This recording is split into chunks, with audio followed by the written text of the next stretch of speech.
Good evening. Tonight we will have a look at the unemployment rate, a word from the Indiana State Police, and of course your local stories, sports, and weather are all coming up here on 18 WJTS News.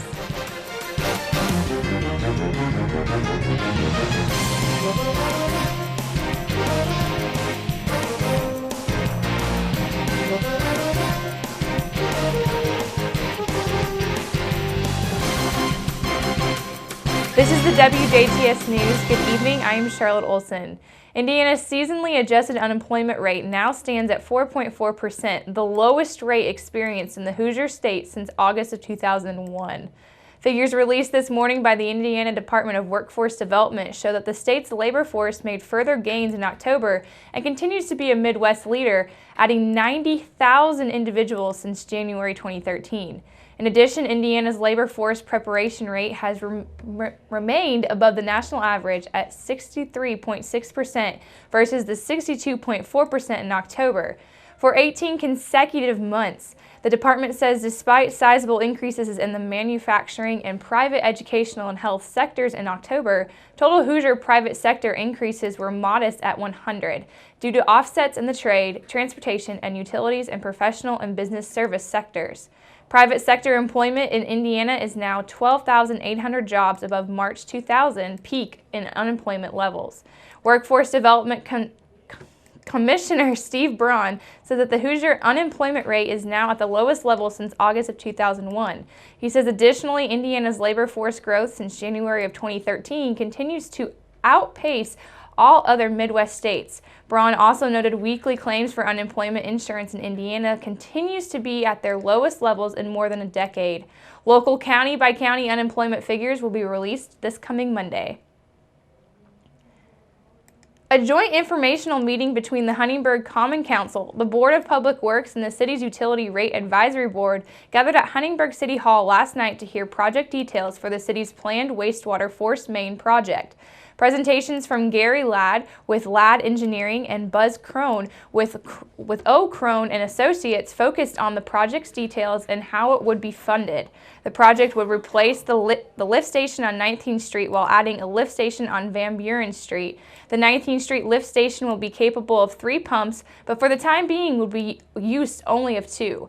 Each pump is capable of 2,400 gallons a minute flow, and the Van Buren lift station will consist of only 2 pumps. New 16-inch piping will be laid, replacing the current 8-inch line for the 19th Street lift station, and a separate 8-inch line would be added for the Van Buren station. The force main project could affect 2,100 acres potentially.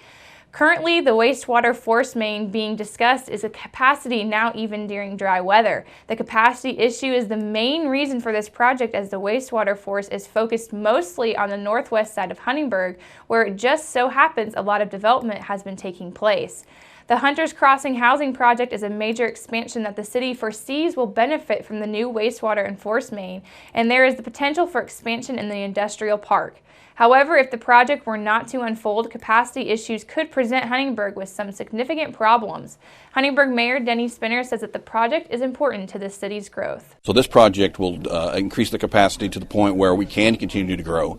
So there is a great need for the project, and it'll affect, a large area of both north and northwest sides. Going ahead, if we would not do this, there was a potential that the community could face a sewer ban, which would not allow us to grow in any way. So it's a very well thought out, well planned project, and now we're getting down to the process of awarding the bids and providing the financing. The estimated cost for the wastewater force main project is $4.3 million. The cost breakdown is $3.48 million for construction, with a contingency allowance of $244,000 for engineering costs, around $450,000 and insurance costs, and they comprise the remainder of the budget. Funding sources for the project include the proposed 2016 Sewage Works revenue bonds at about $1.4 million. The junior loan from the electric utility also at $1.4 million, and the remaining amount will come from the funds in the amount of $1.5 million. In order to cover the cost of the expansion, a utility rate increase for wastewater will be needed. A future meeting will decide between two routes for the increase. The first is a one-step rate increase of 18%. The second is a two-phase rate increase, which first phase beginning at 11.7% and the second phase being 6.3%, adding up to a total increase of 18%.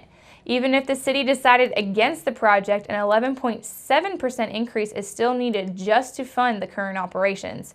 Buzz Crone displayed a chart that showed Huntingburg will still have one of the lower wastewater rates in the surrounding area. Based on a 4,000 gallon per household estimate, the rate will still be under $50. Troopers from the Indiana State Police Post in Jasper say they will be conducting a sobriety checkpoint at an undisclosed location in Dubois County this evening. State police say that drivers passing through the checkpoint area should have their license and registrations ready to be presented to the troopers, and they will only be detained briefly while it's determined whether or not further investigation is necessary. Of course, the purpose of the sobriety checkpoint is to remove those motorists from the highways who are alcohol and/or drug impaired and who pose a danger to all those who are on the roadways. Impaired drivers are responsible for billions of dollars in property damage, personal injury, and deaths every year. In order for motorists to not find themselves over the limit and under arrest, here's a few things to plan for. Plan ahead and always have a designated and sober driver before consuming alcohol. Don't drive your vehicle if you've been drinking alcohol. Call a taxi or sober friend. Take care of your friends. Never let a friend drive while impaired. If you are hosting a party, always offer non-alcoholic beverages. Make sure all of your guests leave with a sober driver, and never provide alcohol to anyone under the legal drinking age of 21. Motorists encountering another vehicle being operated erratically are encouraged to dial 911 or call the Jasper Post of Indiana State Police at 812-482-1441 or 800-742-7475. Be prepared to give a description of the vehicle, location, and direction of travel. Once again, troopers with the Indiana State Police Jasper Post will be conducting a sobriety checkpoint at an undisclosed location in Dubois County this evening. A Jasper man was jailed Thursday night after he was caught by authorities operating a vehicle through the streets of Huntingburg while never having received a license to drive. Shortly before 7:30 last night, an officer with the Huntingburg Police Department, while sitting stationary facing northbound at a stop sign at the intersection of 1st and Van Buren Streets, noticed two vehicles traveling westbound side by side along the 600 block of East 1st. The officer initiated a traffic stop on the vehicle that was driving left of center and made contact with its driver, 20-year-old Edwin David Miranda Hernandez of Jasper. Hernandez told police he did not have a driver's license, and after a quick check by authorities confirmed that was indeed the case. Hernandez was placed into custody and taken without further incident to the Dubois County Security Center in Jasper, where he is booked for operating while never licensed. Alcohol is believed to have been a factor in a one-vehicle accident north of Birdseye early this morning, where the driver of the pickup involved was eventually life-flighted to a Louisville hospital. Around 2:20 this morning, the Dubois County Sheriff's Department says 21-year-old Tyler Eckert of St. Anthony was southbound on Kings Road, a mile east of Hart's Gravel Road, when deputies say for an unknown reason his truck ran off the roadway and into a ditch, striking a tree and a culvert before coming to rest in the roadway. Deputies say Eckert, who was reported to have various non-life-threatening injuries, made his own way to Memorial Hospital in Jasper with the help of his friends and family. He was then transferred by Life Flight helicopter to Louisville Hospital for treatment of his injuries that were considered non-life-threatening. Once again, authorities say alcohol was believed to have been a possible factor in the incident, and charges are pending. Damage to Eckert's vehicle was estimated at $8,000.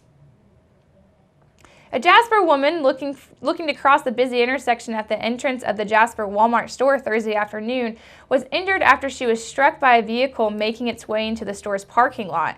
Jasper police say at 5 o'clock yesterday afternoon, 67-year-old Lois Sewell of Huntingburg was headed north on Newton Street in the right turn-only lane near the store's entrance. Police say, meanwhile, northbound traffic on Newton in the lane to Sewell's left was stopped due to a red light at the intersection with Baden-Strauss. 27-year-old Rachel Pryor of Jasper told police that before she made an attempt to cross the highway, a person in one of the stopped vehicles waved her on to cross the road. Police say Pryor crossed the highway and into the path of Sewell's car. They say neither Sewell nor Pryor saw the other and were unable to avoid a collision between the two of them. Police say Pryor, who was struck by the right side of Sewell's car, suffered an abrasion to the forehead. She was taken by ambulance to Memorial Hospital in Jasper for treatment.